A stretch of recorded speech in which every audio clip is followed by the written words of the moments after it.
ಎಲ್ರಿಗೂ ನಮಸ್ಕಾರ. ಇಂದಿರಾ ತನಿಯ ಅವರ ಸೇಡಿನ ಗಿಡಿ ಕಥೆಯನ್ನು ಮತ್ತೆ ಮುಂದುವರಿಸೋಣ. ಸಭಾಪತಿ ಶಾಸ್ತ್ರಿಗಳಿಂದಾಗಿ ಶ್ರೀಕಂಠ ಅವರ ಮನೆಯಲ್ಲಿ ಗೋಡೆಯಲ್ಲಿ ಇದ್ದಂತಹ ಸಿರಿ ಸಂಪತ್ತು ಎಲ್ಲ ಹೊರಗಡೆ ಬರೋ ಹಾಗೆ ಆಗತ್ತೆ. ಅವ್ರ ಮನೆಯವರೆಲ್ಲರಿಗೂ ಸಂತೋಷ ಆಗುತ್ತೆ.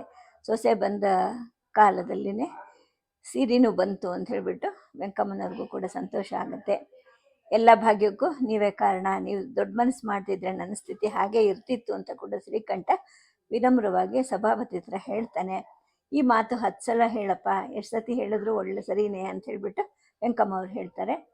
ಇನ್ನು 1-2 ನಿಮಿಷದ ಮೌನದ ನಂತರ ಶಾಸ್ತ್ರಿಗಳು ಶ್ರೀಕಂಠನ್ ಕೇಳ್ತಾರೆ, ಇನ್ನು ನಿನ್ನ ಸ್ಕೂಲ್ ಮೇಸ್ಟರ್ ಕೆಲಸಕ್ಕೆ ರಾಜೀನಾಮೆ ಕೊಡ್ತೀಯನಪ್ಪ ಅಂದಾಗ, ಇಲ್ಲ ಭಾವ, ಸರ್ಕಾರಿ ಕೆಲಸ ಯಾಕೆ ಬಿಡಬೇಕು, ಇದುವರೆಗೂ ಅದೇ ನಮ್ಮನ್ನು ಕಾಪಾಡ್ಕೊಂಡು ಬಂದಿದೆ ಅಂತ ಶ್ರೀಕಂಠ ಹೇಳ್ತಾನೆ.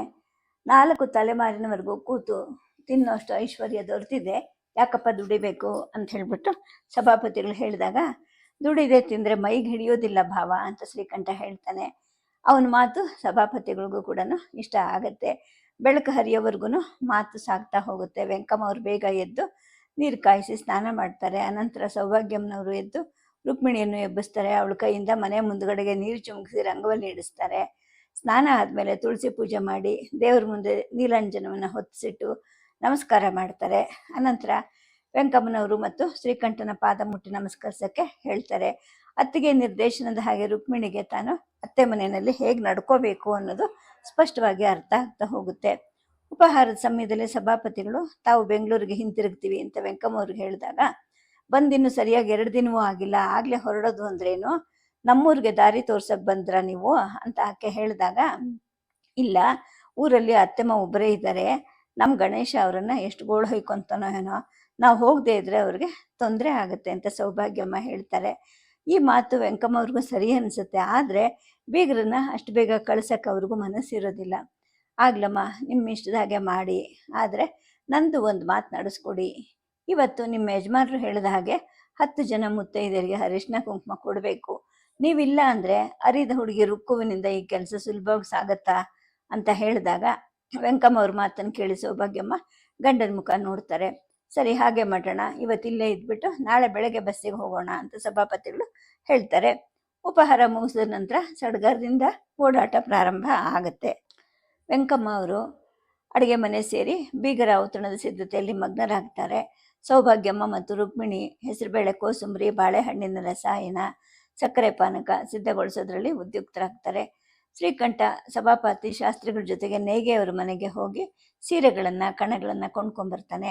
ಸೌಭಾಗ್ಯಮ್ಮ ಅವರು ಪಕ್ಕದ ಮನೆ ಹುಡುಗಿನ ಜೊತೆ ಮಾಡಿಕೊಂಡು ಅಕ್ಕಪಕ್ಕ ಇದ್ದ ಸುಮಂಗಲಿಯರನ್ನ ಅರಿಶಿನ ಕುಂಕುಮಕ್ಕೆ ಕರೆದು ಬರ್ತಾರೆ. ಬಂದ ಮುತ್ತೈದೆಯರಿಗೆಲ್ಲ ರುಕ್ಮಿಣಿ ವಿನಯದಿಂದ ನಮಸ್ಕಾರ ಮಾಡ್ತಾಳೆ. ಅವರನ್ನು ಆದರದಿಂದ ಕೂಡಿಸಿ ಮಂಗಳ ದ್ರವ್ಯಗಳಿಂದ ಉಪಚರಿಸ್ತಾಳೆ. ರಸಾಯನ, ಕೋಸಂಬರಿ, ಪಾನಕಗಳನ್ನು ವಿನಿಯೋಗ ಮಾಡಿದ ನಂತರ ಪ್ರತಿಯೊಬ್ಬರಿಗೂ ಒಂದೊಂದು ಸೀರೆ, ಒಂದೊಂದು ರವಿಕೆ ಕಣವನ್ನು ತಾಂಬೂಲದ ಜೊತೆಗೆ ಇಟ್ಟು ಕೊಡ್ತಾಳೆ. ವೆಂಕಮ್ಮ ಅವ್ರ ಮನೆಗೆ ಸೊಸೆ ಬಂದ ಮೇಲೆ ಅದೃಷ್ಟ ಕುಲಾಯಿಸಿದೆ, ಸೊಸೆ ಬಂದ ಮೇಲೆ ಅವ್ರ ಮನೆ ಕಳೆನೆ ಬದಲಾಗಿದೆ ಅಂತ ತಮ್ಮಲ್ಲೇ ಬಂದಿದ್ದ ಮುತ್ತೈದೆಯರೆಲ್ಲ ಮಾತಾಡಿಕೊಂಡು ಬಾಗಿನ ಜೊತೆಗೆ ಹಿಂತಿರುಗ್ತಾರೆ. ಮಧ್ಯಾಹ್ನದ ಔತಣವನ್ನು ವೆಂಕಮ್ಮ ಸಾಂಗವಾಗಿ ಮಾಡಿರ್ತಾರೆ.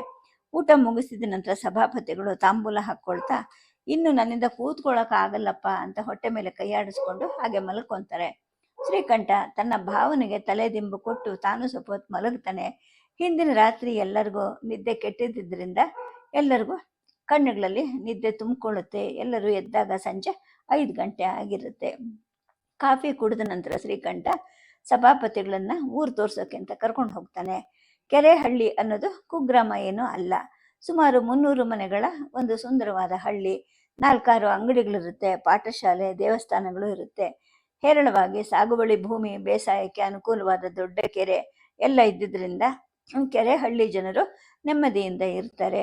ಊರಿನ ಕೆರೆ ದಡದಲ್ಲಿದ್ದ ಬಸವಣ್ಣನ ದೇವಸ್ಥಾನವನ್ನು ಕಂಡು ಸಭಾಪತಿಗಳು ಮುಗ್ಧರಾಗ್ತಾರೆ. ಏಕೆಂದರೆ ಕೆರೆ ತುಂಬಿದಾಗ ದೇಗುಲದ 3 ಕಡೆನೂ ನೀರು ಆವರಿಸಲ್ಪಟ್ಟಿರುತ್ತೆ.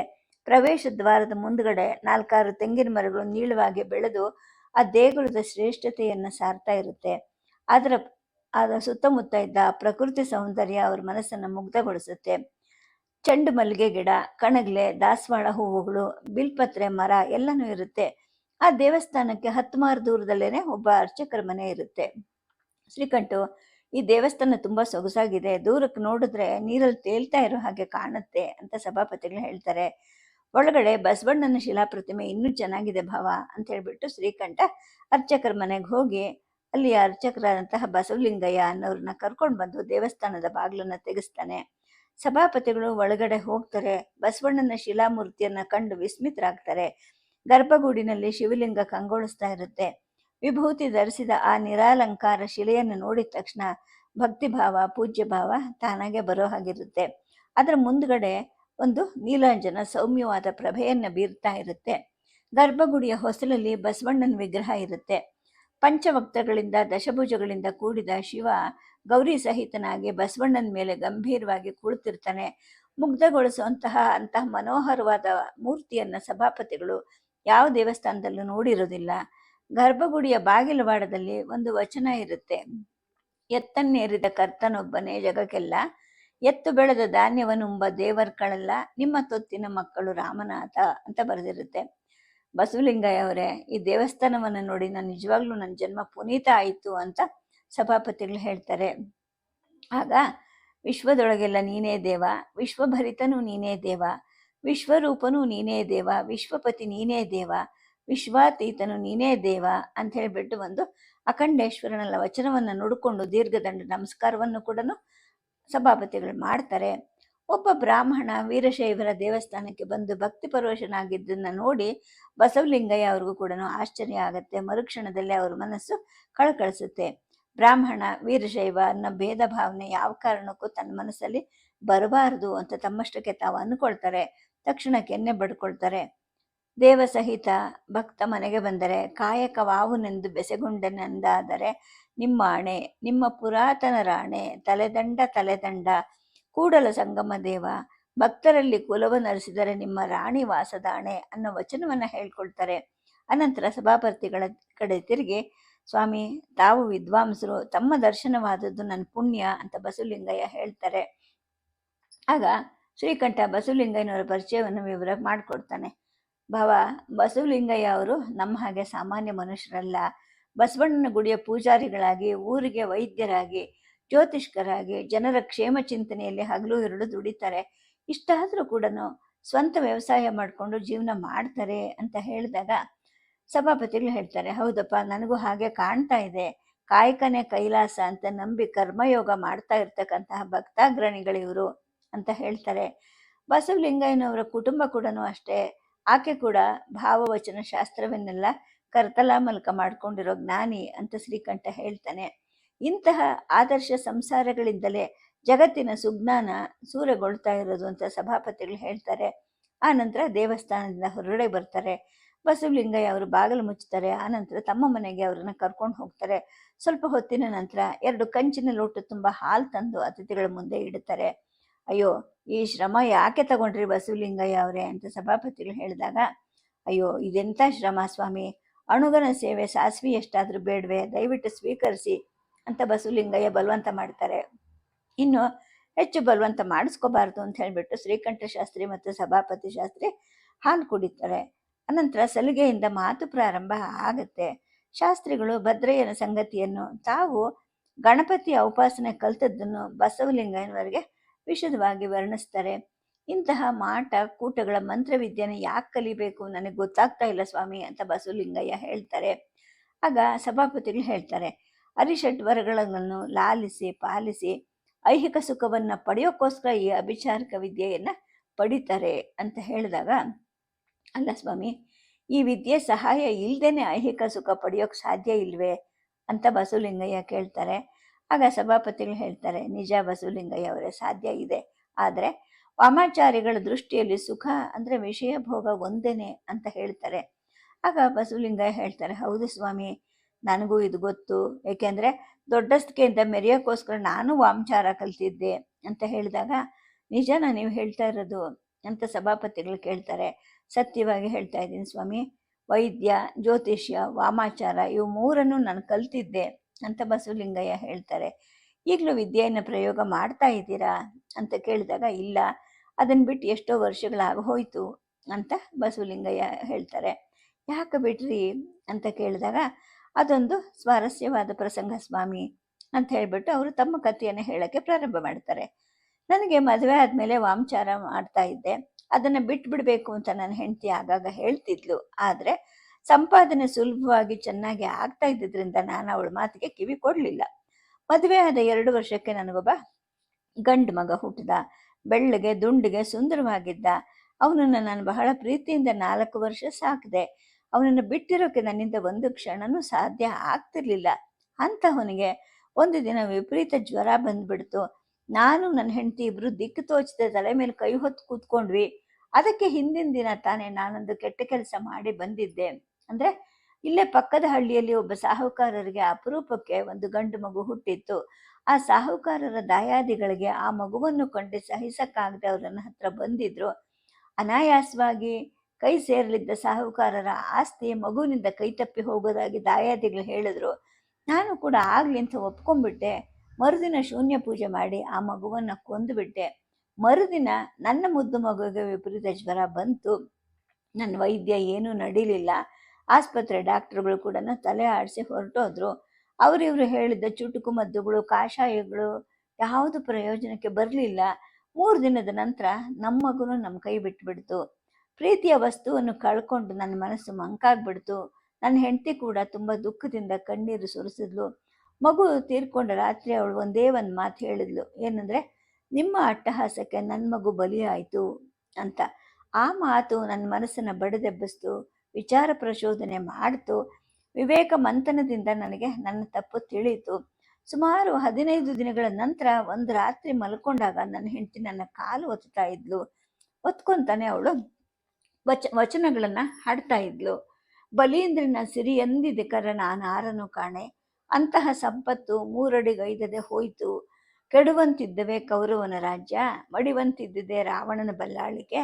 ಪರಸ್ತ್ರೀ ಲಕ್ಷ್ಮೀದೇವಿಗೊಲಿದು 1 ನಿಮಿಷದಲ್ಲಿ ಮಡಿದ, ಇದು ಸತ್ಯ ಇದು ಸತ್ಯ ಅಂತ ಹೇಳಿಬಿಟ್ಟು ಆಕೆ ಹಾಡ್ತಾ ಇದ್ಲು. ಮುಂದಕ್ಕೆ ಹರಿವ ಹಾವಿ ಗಂಜೆ, ಉರಿವ ನಾಲಿಗೆ ಗಂಜೆ, ಸುರಗಿಯ ಮೊನೆ ಗಂಜೆ, ಒಂದಕ್ಕಂಜುವೆ ಒಂದಕ್ಕಳುಕುವೆ, ಪರಸ್ತ್ರೀ ಎಂಬ ಜೂಜಿ ಗಂಜುವೆ, ಮುನ್ನಂಜದ ರಾವಣ ಏ ವಿಧಿಗೊಳಗಾದ, ಅಂಜುವನೆಯ ಕೂಡಲ ಸಂಗಮ ದೇವ. ಈ ಥರ ನನ್ನ ಹೆಂಡತಿ ಒಂದಾದ್ಮೇಲೊಂದು ವಚನಗಳನ್ನು ಹಾಡ್ತಾ ಇದ್ಲು. ಆಕೆ ವಚನಗಳನ್ನು ಹಾಡಿ ಮುಗಿಸಿದ ತಕ್ಷಣ ನಾನು ಎದ್ದು ಕೂತ್ಕೊಂಡೆ. ಅವಳ ಕಣ್ಣಲ್ಲಿ ನೀರು ಹರಿತಾ ಇತ್ತು. ರೇಣುಕಾ, ಯಾಕೆ ಅಳ್ತಾ ಇದೆಯಾ ಅಂತ ನಾನು ಕೇಳಿದೆ. ಇಲ್ಲ ಅಂತ ಅವಳು ಹೇಳಿದ್ಲು. ನೋಡು, ಕಣ್ಣಲ್ಲಿ ನೀರು ಬರ್ತಾ ಇದೆ ಅಂತ ನಾನು ಹೇಳಿದೆ. ಅವಳು ತನ್ನ ಸೆರಗಿನ ತುದಿಯಲ್ಲಿ ಕಣ್ಣು ಒರೆಸ್ಕೊಂಡು ನನ್ನ ಕಡೆಗೆ ನೋಡಿದ್ಲು. ನಾನು ತಪ್ಪು ತಿಳ್ಕೊಂಡು ಅಷ್ಟೊತ್ತಿಗಾಗಲೇ ಮನಸ್ಸು ಮೆತ್ತಗೆ ಮಾಡಿಕೊಂಡಿದ್ದೆ. ನನ್ನ ಮನಸ್ಸು ಅವಳಲ್ಲಿ ಕ್ಷಮೆ ಯಾಚಿಸೋಕ್ಕೆ ಅಂತ ಸಮಯವನ್ನು ಕಾಯ್ತಾ ಇತ್ತು. ಆಗ ನಾನು ಹೇಳಿದೆ ಅವಳಿಗೆ, ನನ್ನ ಅಪರಾಧ ನನಗೆ ತಿಳಿತು ರೇಣುಕಾ. ಇದುವರೆಗೂ ನಿನ್ನ ಮಾತು ಕೇಳದೆ, ಕಡಿವಾಣ ಇಲ್ಲದೆ ಕುದುರೆ ಥರ ಹಾರಾಡದೆ, ಹೆಣ್ಣು ಹೊನ್ನು ಮಣ್ಣು ಇವು 3 ಸಮಸ್ತ ಪ್ರಪಂಚ ಸಮಸ್ತ ಸುಖ ಅಂತ ತಿಳ್ಕೊಂಡಿದ್ದೆ. ಆದರೆ ಅದು ಸುಳ್ಳಾಯಿತು. ಹೆಣ್ಣು ಹೊನ್ನು ಮಣ್ಣುಗಳಿಗಿಂತ ಮಿಗಿಲಾದದ್ದು ಇನ್ನೂ ಒಂದಿದೆ. ಅದೇ ಪ್ರೀತಿ ಪ್ರೇಮ. ಪ್ರೇಮ ಇಲ್ಲದೆ ಇರೋ ಯಾವುದಕ್ಕೂ ನೆಮ್ಮದಿ ಇಲ್ಲ, ಸುಖ ಇಲ್ಲ. ಕಾಮಿನಿ ಕಾಂಚನಗಳ ಸುಖವೇ ಅಲ್ಲ, ಅದು ಲೋಭ ಹಾಕಿಕೊಂಡಿರೋ ವೇಷ. ನಿಜವಾದ ಸುಖ ಇರೋದು ಪ್ರೀತಿನಲ್ಲಿ, ಹೃದಯದ ಪ್ರೇಮದಲ್ಲಿ. ಶಿವನ ಪಾದ ಸೇರಿದ ನಮ್ಮ ಮಗು ಆ ಸುಖದ ಸತ್ಯವನ್ನು ನನಗೆ ಬೋಧಿಸಿ ಹೋಯಿತು. ನನ್ನನ್ನು ಕ್ಷಮಿಸು ಅಂತ ನಾನು ಅವಳು ಕೈ ಹಿಡ್ಕೊಂಡು ಬೇಡ್ಕೊಂಡೆ. ಇನ್ಮೇಲಾದರೂ ವಾಮಾಚಾರ ಬಿಡ್ತೀರಾ ಅಂತ ಅವಳು ಕೇಳಿದ್ಲು. ಈಗಲೇ ಬಿಟ್ಟಿದ್ದೀನಿ ಅಂತ ನಾನು ಅಂದೆ. ನಿಜವಾಗ್ಲೂ ಬಿಟ್ಟಿದ್ದೀರಾ ಅಂತ ಅವಳು ಕೇಳಿದ್ಲು. ಹೌದು ರೇಣುಕಾ, ಸತ್ಯವಾಗಿ ಬಿಟ್ಟಿದ್ದೀನಿ ಅಂತ ನಾನು ಅಂದೆ. ಮುಂದೆ ಅಂತ ಅವಳು ಕೇಳಿದ್ಲು. ಮುಂದೆ ನೀನು ಹೇಳಿದ ಹಾಗೆ ಅಂತ ನಾನು ಹೇಳಿದೆ. ನಾನೇನು ಹೇಳಲಿ, ನಿಮ್ಗೆ ಹೇಳೋಷ್ಟು ನಾನು ಬುದ್ಧಿವಂತಲ ಅಂತ ಅವಳು ಹೇಳಿದ್ಲು. ಇಲ್ಲ, ವಚನಶಾಸ್ತ್ರವೇ ನಿನ್ನ ನಡೆ ನುಡಿ. ನಿನ್ನಂಥವಳು ನನ್ನ ಹೆಂಡತಿಯಾಗಿದ್ದು ನನ್ನ ಸುದೈವ. ಅಜ್ಞಾನಿಯನ್ನು ಉದ್ಧರಿಸುವ ಗುರುವಿನ ಥರ ನೀನು ನನ್ನ ಮನೆಗೆ ಬಂದು ನನ್ನ ಬಾಳಿನ ಕತ್ತಲೆಗೆ ಬೆಳಕು ನೀಡಿದೀಯಾ ಅಂತ ನಾನು ಹೇಳಿದೆ. ತುಂಬ ದೊಡ್ಡ ಮಾತು, ನೀವು ಕಿರಿಯರನ್ನು ಈ ಥರ ಸ್ತುತಿಸಬಾರ್ದು ಅಂತ ಅವಳು ಹೇಳಿದ್ಲು. ಹೋಗಲಿ, ನಾನು ಮುಂದೇನು ಮಾಡಲಿ ಹೇಳು ಅಂತ ಅವಳನ್ನೇ ಕೇಳಿದೆ. ಬಸವಣ್ಣನನ್ನು ಪೂಜೆ ಮಾಡಿಕೊಂಡು ವ್ಯವಸಾಯ ಮಾಡಿಕೊಂಡು ನೆಮ್ಮದಿಯಿಂದ ಬಾಳೋಣ. ನಿಮ್ಮ ಜ್ಯೋತಿಷ್ಯ ವೈದ್ಯ ವಿದ್ಯೆಗಳಿಂದ ಫಲಾಪೇಕ್ಷೆ ಇಲ್ಲದೇ 3 ಜನರ ಸೇವೆಯನ್ನು ಮಾಡಿದ್ರೆ ಶಿವ ಮೆಚ್ತಾನೆ ಅಂತ ಅವಳು ಹೇಳಿದ್ಲು. ಆವತ್ತಿನಿಂದ ನನ್ನ ಜೀವನ ಬದಲಾಗೋಯ್ತು ಅಂತ ಬಸಲಿಂಗಯ್ಯ ಹೇಳಿದ್ರು. ಆಗ ಸಭಾಪತಿಗಳು ಹೇಳ್ತಾರೆ, ನಿಜವಾಗ್ಲೂ ನಿಮ್ಮ ಪತ್ನಿಯವರ ಆತ್ಮಶಕ್ತಿ ಬಹಳ ದೊಡ್ಡದು. ಜ್ಞಾನನೂ ಕೂಡ ಆಳವಾದದ್ದು ಅಂತ ಹೇಳಿದಾಗ ಬಸವಲಿಂಗಯ್ಯ ಹೇಳ್ತಾರೆ, ಹೌದು ಸ್ವಾಮಿ, ಆ ವಿಷಯ ನನಗೆ ಮದುವೆ ಆಗೋಕ್ಕೆ ಮುಂಚೆನೇ ಗೊತ್ತಿತ್ತು, ಆದರೆ ನಾನು ಅವಳನ್ನು ಉದಾಸೀನ ಮಾಡಿದೆ, ದುರಾಚಾರಕ್ಕೆ ಇಳಿದೆ ಅಂತ ಹೇಳಿದಾಗ, ಆ ಸಾಧ್ವಿ ಒಳ್ಳೆಯ ಜ್ಞಾನಿ ಅನ್ನೋ ವಿಷಯ ಮದುವೆ ಆಗೋಕ್ಕೆ ಮುಂಚೆನೇ ನಿಮಗೆ ಹೇಗೆ ಗೊತ್ತಾಗಿತ್ತು ಬಸವಲಿಂಗಯ್ಯ ಅವರೇ ಅಂತ ಸಭಾಪತಿಗಳು ಕೇಳ್ತಾರೆ. ಇಲ್ಲ, ನನ್ನ ಜ್ಯೋತಿಷ್ಯ ಇದುವರೆಗೂ ಎಂದೂ ಸುಳ್ಳಾಗಿಲ್ಲ ಸ್ವಾಮಿ ಅಂತ ಬಸವಲಿಂಗಯ್ಯ ಹೇಳ್ತಾರೆ. ಅಂದರೆ ನೀವೇನು ಹೇಳ್ತಾ ಇರೋದು ಅಂತ ಕೇಳಿದಾಗ, ಜ್ಯೋತಿಷ್ಯದಲ್ಲಿ ರಮಲಶಾಸ್ತ್ರ ಅನ್ನೋದು ಒಂದಿದೆ. ಅದು ನಮ್ಮ ಮನೆತನಕ್ಕೆ ಬಹಳ ಹಿಂದಿನಿಂದ ಅಂಟ್ಕೊಂಡು ಬಂದ ವಿದ್ಯೆ. ಹೆಚ್ಚು ಜನರಿಗೆ ಈ ರಮಲಶಾಸ್ತ್ರದ ಬಗ್ಗೆನೇ ಗೊತ್ತಿಲ್ಲ ಅಂತ ಬಸವಲಿಂಗಯ್ಯ ಹೇಳ್ತಾರೆ. ಸರಿ, ರಮಲಶಾಸ್ತ್ರ ಅಂದ್ರೇನು ಅಂತ ಸಭಾಪತಿಗಳು ಕೇಳ್ತಾರೆ. ಆಗ ಬಸವಲಿಂಗಯ್ಯ ಹೇಳ್ತಾರೆ, ಸರಿ ಬೆಸಗಳಿಂದ ಫಲಾಫಲಗಳನ್ನು ಭವಿಷ್ಯವನ್ನು ಸೂಚಿಸ್ತಕ್ಕಂಥ ಸಂಖ್ಯಾಶಾಸ್ತ್ರಕ್ಕೆ ರಮಲಶಾಸ್ತ್ರ ಅಂತೇಳಿ ಕರೀತಾರೆ. ಅದೊಂದು ರೀತಿಯಲ್ಲಿ ಬೀಜಗಣಿತ, ಅಂದರೆ ಆಲ್ಜಿಬ್ರಾ ಅಂತ ಹೇಳ್ಬೋದು. ಈಗ ನೋಡಿ, ನೀವು ಇಲ್ಲಿಗೆ ಯಾಕೆ ಬಂದಿದ್ದೀರಾ, ಏನು ಪ್ರಶ್ನೆ ಕೇಳ್ತೀರಾ, ಕಪಟದಿಂದ ಪ್ರಶ್ನೆ ಕೇಳ್ತಿದ್ದೀರಾ ಅಥವಾ ನಿಜವಾಗ್ಲೂ ನಿಮ್ಮ ಮನಸ್ಸಿಂದ ಆ ಪ್ರಶ್ನೆ ಬರ್ತಿದ್ಯಾ, ನಿಮ್ಮ ಆಯುಷ್ಯ ಸುಖದಿಂದ ಕಳೆಯೋಕ್ಕೆ ಸಾಧ್ಯವೇ, ನೀವು ಸುದೈವಗಳೇ, ಈ ಥರ ಎಲ್ಲ ಪ್ರಶ್ನೆಗಳಿಗೂ ನಾವು ಸರಿ ಉತ್ತರವನ್ನು ರಮಲಶಾಸ್ತ್ರದಿಂದ ಪಡಿಬಹುದು ಅಂತ ಬಸವಲಿಂಗಯ್ಯ ಹೇಳ್ತಾರೆ. ಈ ಮಾತನ್ನು ಕೇಳಿ ಶಾಸ್ತ್ರಿಗಳಿಗೆ ಕುತೂಹಲ ಕೆರಳುತ್ತೆ. ಪರೀಕ್ಷಿಸಿ ನೋಡೋದು ಒಳ್ಳೆಯದು ಅಂತ ಅಂದ್ಕೊಳ್ತಾರೆ. ಬಸವಲಿಂಗಯ್ಯ ಅವರೇ, ನೀವೇನು ತಿಳ್ಕೊಳ್ತಿದ್ರೆ ನಾನು ಕೆಲವು ಪ್ರಶ್ನೆ ಕೇಳಬಹುದಾ ಅಂತ ಹೇಳ್ತಾರೆ. ಆಗಬಹುದು ಸ್ವಾಮಿ, ಕೇಳಿ ಅಂತ ಹೇಳ್ಬಿಟ್ಟು ಬಸವಲಿಂಗಯ್ಯ ಅವರು ಶಾಸ್ತ್ರಿಗಳನ್ನು ಬೇರೊಂದು ಕೋಣೆಗೆ ಕರ್ಕೊಂಡು ಹೋಗಿ ಕೂಡಿಸ್ತಾರೆ. ಯಾವ ಪ್ರಶ್ನೆ ಬೇಕಾದರೂ ಕೇಳಿ ಸ್ವಾಮಿ ಅಂತ ಬಸವಲಿಂಗ ಅವರು ಹೇಳಿದಾಗ, ಸಭಾಪತಿಗಳು ಶ್ರೀಕಂಠನ ಮುಖವನ್ನು ನೋಡ್ತಾರೆ. ಯಾವ ಪ್ರಶ್ನೆ ಕೇಳಬೇಕು ಅಂತ ಅವ್ರಿಗೆ ತಕ್ಷಣಕ್ಕೂ ಹೊಳೆಯೋದಿಲ್ಲ. ಯಾಕೆ ಯೋಚನೆ ಮಾಡ್ತಾ ಇದ್ದೀರಾ, ಯಾವುದಾದ್ರೂ ಪ್ರಶ್ನೆ ಕೇಳಿ ಭಾವ ಅಂತ ಶ್ರೀಕಂಠ ಹೇಳ್ತಾರೆ. ಆಗ ಸ್ವಲ್ಪ ಹೊತ್ತಿನ ನಂತರ ಸಭಾಪತಿಗಳು ಯೋಚನೆ ಮಾಡಿಬಿಟ್ಟು, ಊರಿಗೆ ಹೋದ್ಮೇಲೆ ನಾನು ಏನು ಮಾಡ್ತೀನಿ ಅಂತ ಕೇಳ್ತಾರೆ. ಬಸವಲಿಂಗಯ್ಯ ಅವರು ಅವ್ರ ಕೈಗೆ 8 ಪಾಶಕಗಳನ್ನು ಕೊಡ್ತಾರೆ, ಅಂದರೆ ಕವಡೆಗಳನ್ನು. ಇವನ್ನ ಚೆನ್ನಾಗಿ ಕೂಲುಕಸಿ ಕೆಳಕ್ಕೆ ಎಸೀರಿ ಸ್ವಾಮಿ ಅಂತ ಹೇಳ್ತಾರೆ. ಶಾಸ್ತ್ರಿಗಳು ಹಾಗೆ ಮಾಡ್ತಾರೆ. ಆ ಕವಡೆಗಳ ಮೇಲೆ ಇದ್ದಂತಹ ಸರಿ ಬೆಸಗಳ ಸಂಖ್ಯೆಗಳನ್ನು ಗುಣಿಸ್ತಾರೆ ಬಸವಲಿಂಗಯ್ಯ. ತಾವು ತಯಾರಿಸಿ ಇಟ್ಕೊಂಡಿದ್ದ ಕೋಷ್ಟಕವನ್ನು ನೋಡಿ ಹೇಳ್ತಾರೆ, ತೊಂದರೆ ತಾಪತ್ರಯ ಇಲ್ಲದೆ ನೀವು ನೆಮ್ಮದಿಯಿಂದ ಇರ್ತೀರ ಸ್ವಾಮಿ ಅಂತ ಹೇಳ್ತಾರೆ. ಎಷ್ಟು ಕಾಲ ಅಂತ ಸಭಾಪತಿಗಳು ಕೇಳಿದಾಗ ಮತ್ತೊಮ್ಮೆ ಕವಡೆಗಳನ್ನು ಒಗಿಸ್ತಾರೆ, ಸಂಖ್ಯೆಗಳನ್ನು ಗುಣಿಸಿ ಹೇಳ್ತಾರೆ. 2 ವರ್ಷ ಅಂತ ಹೇಳ್ತಾರೆ.